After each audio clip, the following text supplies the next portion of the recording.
what's this whole thing? What's this man doing? What's his giant hand? Imagine the size of our hand from her perspective. I know, she likes to be held. Imagine what it means for someone this tiny.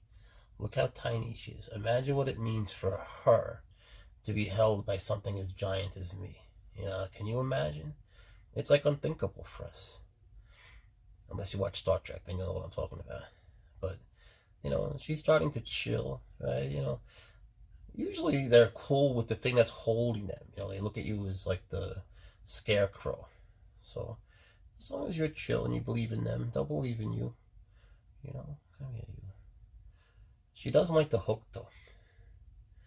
Her pattern just trips me out. Look at that. What else in nature looks like that? You know, snakes have some of the coolest symmetry. Let me help him. What's up, buddy? He's my man. Shakes is a sweet, sweet rattlesnake who, as you may have noticed, isn't rattling. He's just such a good boy. You know, since he was a little tiny, little rice-a-roni, you know, he's come out every day and we developed something. You know, people use different words. Some people leave comments saying you have quite a bond. I believe that. You know, some people say he tolerates you. Others say he likes your body. Shit, I don't know. You know, I don't really know. But I can't read his mind. All I know is that he's comfortable with me. I could feel, I could feel his muscles not tensing up. You see how his neck is not making an S to strike. You know, that thought's not even crossing his mind. He just likes coming out, you know, and he spends time with me. And it makes me happy, you know, and I find that they reflect what you feel. The ones in the wild. Hold on, let me get the video. Oh shit, I'm falling. I'm gonna die. He's a very nice snake. It's just that they have such a crazy potent venom. Stuff like that. God darn. Chloe, I'll tell you something. You move too quick, buddy. Something that bites you, that can hurt you, is venomous. If you bite it, like let's say there's a cake that's bad for you, that's poisonous. It's not the same thing. So these snakes are venomous. So what happens like if you bite that snake? Nothing. But there is a snake called a keelback snake that if you eat it, you get sick. You know, you could even die. But he's crazy venomous. But the thing is, that doesn't mean they want to bite. He doesn't want to bite. Right. You know, he likes to be held. So, but he's the one that like would give the person the worst DEATH in the world. You know? Yeah. So have you ever like had one of them bite you Once. or lost one? Once on New Year's, the one that you saw, Cheese. Yeah. I had him out, and it was exactly New Year's. I thought I'd make a cute little video, and I'm saying, oh, and I'm saying, Happy New Year's from Cheese. And at that moment, he bit me. New Year's, exact rattlesnake. It's placed down under us, and he's gonna turn red. He's gonna look like Christmas. He's always been very sweet. He doesn't know many people either. You see how his tail's like a little bit white? Yeah. He's gonna be shedding also. And you see how like he doesn't really have a rattle? Yeah. At the end, they have what's first it's called a nub. And you see his tongue sticking out? Mm-hmm. They take out particles from the air and they bring it inside, and there's something called the Jacobson organ, and that tells them, it's a mouse, I should eat it, or it's a person, I should stay away. You know, they'll never attack a person. And so since he knows who I am, and he comes out every day, he knows not to be scared. You know. And you see how he has like a line going down his neck? Like that. That lets you know he's not a diamondback. A diamondback has things that look like diamonds, like he does, but they never have like a straight line. And this is a boy. I gotta give him a name. He's so sweet. You know, I was thinking maybe Baker, because he's hot. You know, it's got like they call snakes that are venomous hot snakes. You know, I mean, you know, really, they're very sweet. See how he follows my hand? That would have been it, right? No, you see how she's following my hand? They're visual, but you know, they hood up naturally. And then she'll follow visual cues. But you see how she doesn't bite? you know, the other hand that's holding her. Mm-hmm. They usually they're fine with what's supporting them. It's really that there's people here. You know, she's not used to that, so she gets nervous, and then they follow the visual. They follow. You see how her eyes are a little bit hazy. Yeah. She's getting ready to shed a little bit.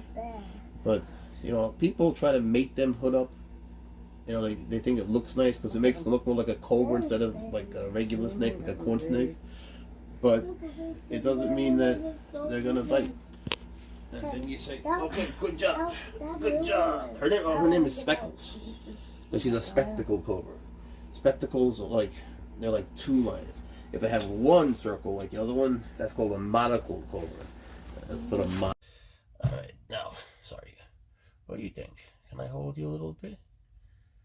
Can I hold you a little bit? I think yes. I think yes. I think that all of her strikes have been very defensive. And I say that she's a good girl and that we can do this. You can do this.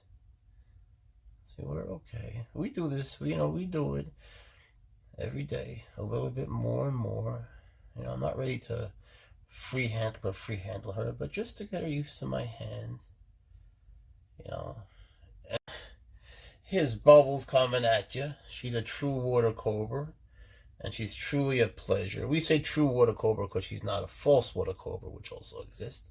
And I love her to death. I don't know why there's not more of these snakes out there. People just don't seem to appreciate them. But everyone should have one. Go get one. Naja Nana, true water cobra. Go get one. Go do it. Don't be a baby. Get a water cobra.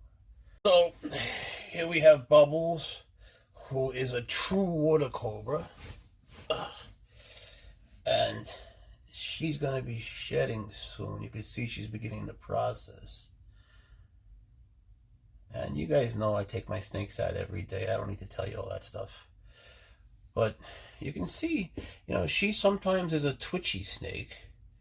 And so when it's like that, it's your job not to be twitchy. But also you sort of avoid the mouth. Like that. You know, you just let them do their thing. They tend not to attack that which is supporting them. So you just chill, let them do their thing.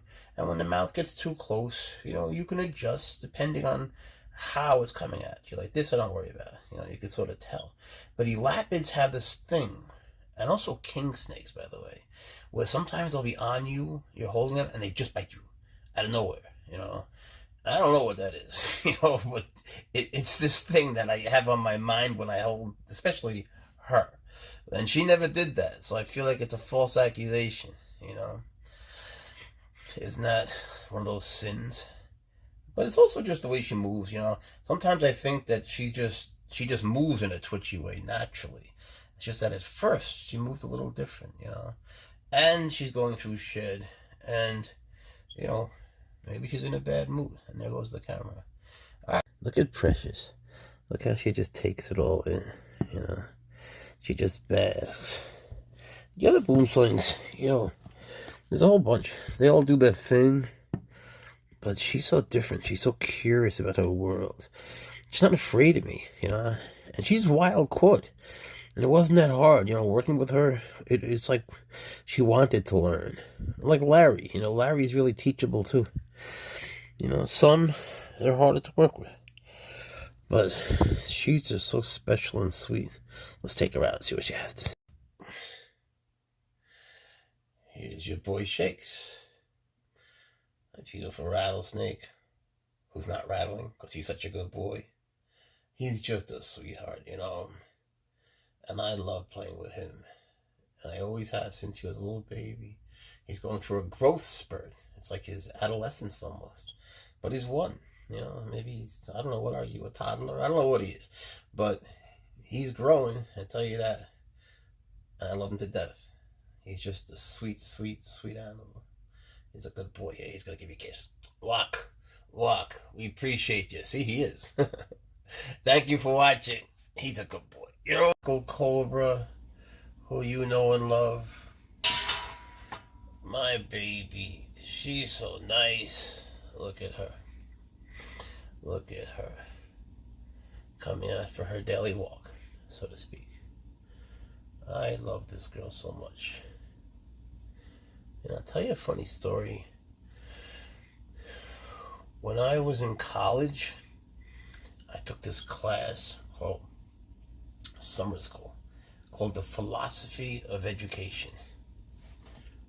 Total bullshit class, right? But you got credit for it as if it was a regular class. And philosophy at that time was taken fairly seriously. The philosophy department was legit at the school I went to, and I was studying the philosophy of mathematics, so I had a genuine interest in it, right? So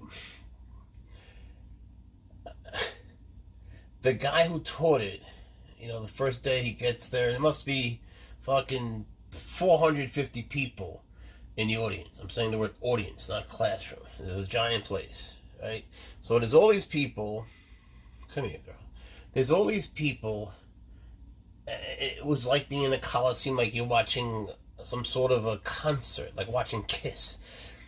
And I swear to God, I had been to this guy's office before, the professor.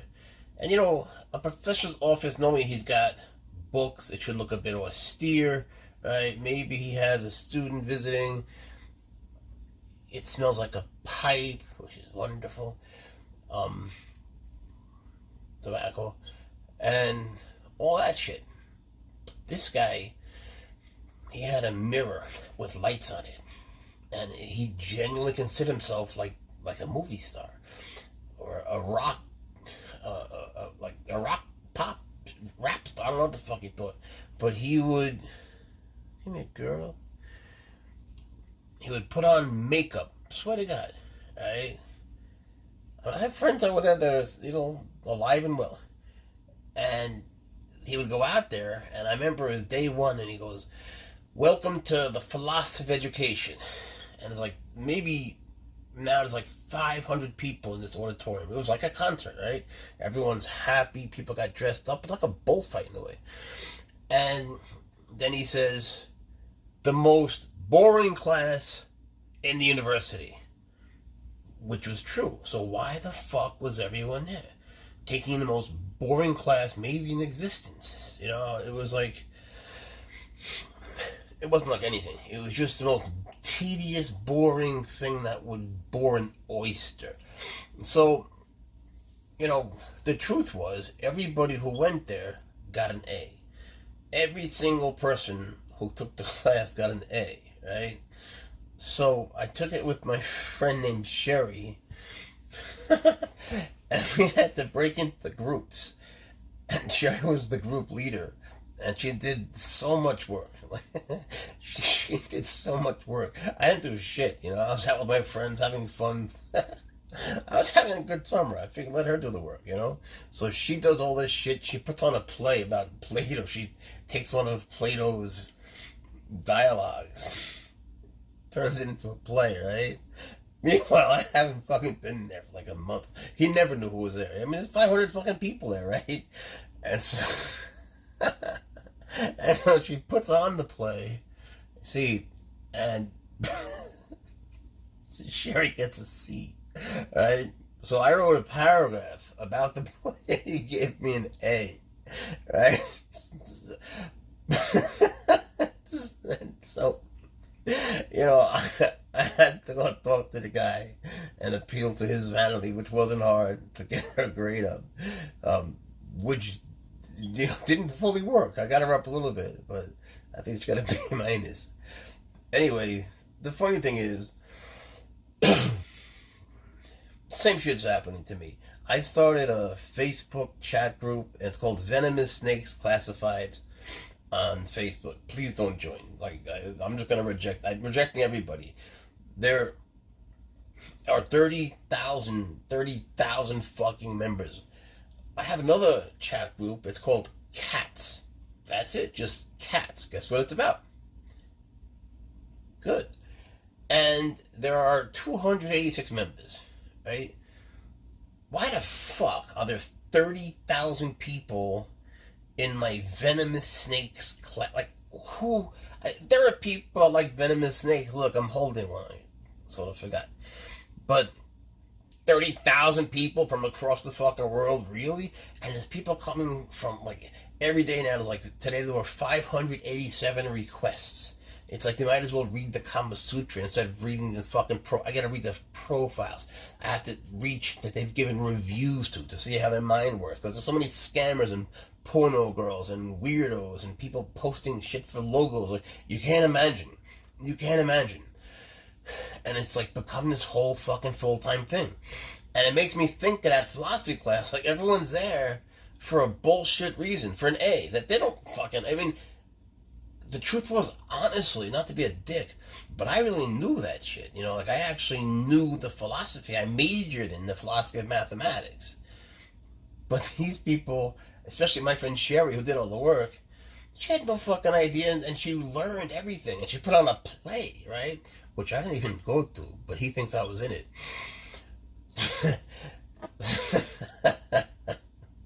She got fucked so bad. So, now here I am. I feel like the guy in my office putting on makeup. Why the fuck are people following this stupid chat room?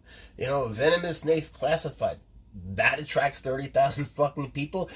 You know, the philosophy of education was bullshit. But that only attracted like 500. 30,000 fucking people from across the world. Really? You give a fuck about Venomous Snakes? Why are you following me? What do you want? All I do is post dumb shit. I just post the stupidest shit you can't imagine. And yet, people just keep fucking applying. You can't imagine the shit that people put in the application. There's one question. It says, are you a dick? And the responses are hilarious. But, you know, you can only read up to a certain point. Are you getting bored? I know you're here. In any case, I have no idea why I'm doing this. I just wanted to have 50 people, 50 guys that could show each other pictures of our snakes. That was it. That was the whole thing, right? That was it. It's like with swaggers. I just wanted to show my friends pictures of swaggers. That was it.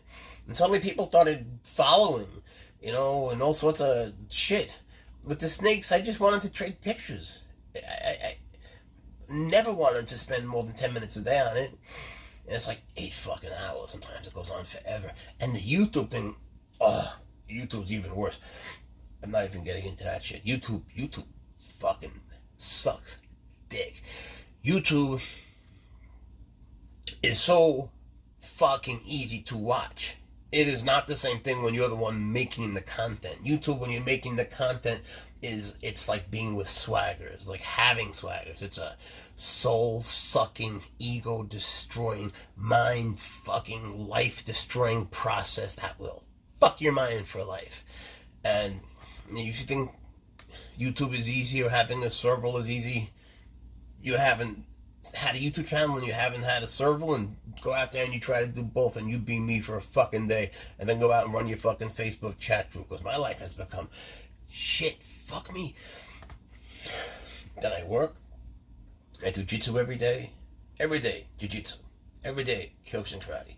Every day, these guys have to come out. I never sleep. And there's more. Swaggers almost got canceled today, the little motherfucker. I took him out. I'll tell you later. Anyway, ain't you cute? I didn't really do much with you. I'm sorry. Just talking. Alright. I'll tell you more later. Alright. She says bye. Ain't she cute? Look at that. She's a good girl. She's a cobra. See that? Beautiful spectacle cobra. They call them Indian cobra sometimes. You know, people always take out their spectacle cobra and they say the same shit every fucking time. You know, it's like, alright, we get it. They're called spectacle because they have a spectacle. They're from India. Yeah, we get it. Like, we need new things. We're just fucking talking about something else. I can't talk about the same shit every time. I'm not fucking chant. You know, so, boop, Mark gives you a kiss. Alright, you're gonna go here for now. I'll tell you what. Thank you. You did a good job. Thank you for listening to that boring shit.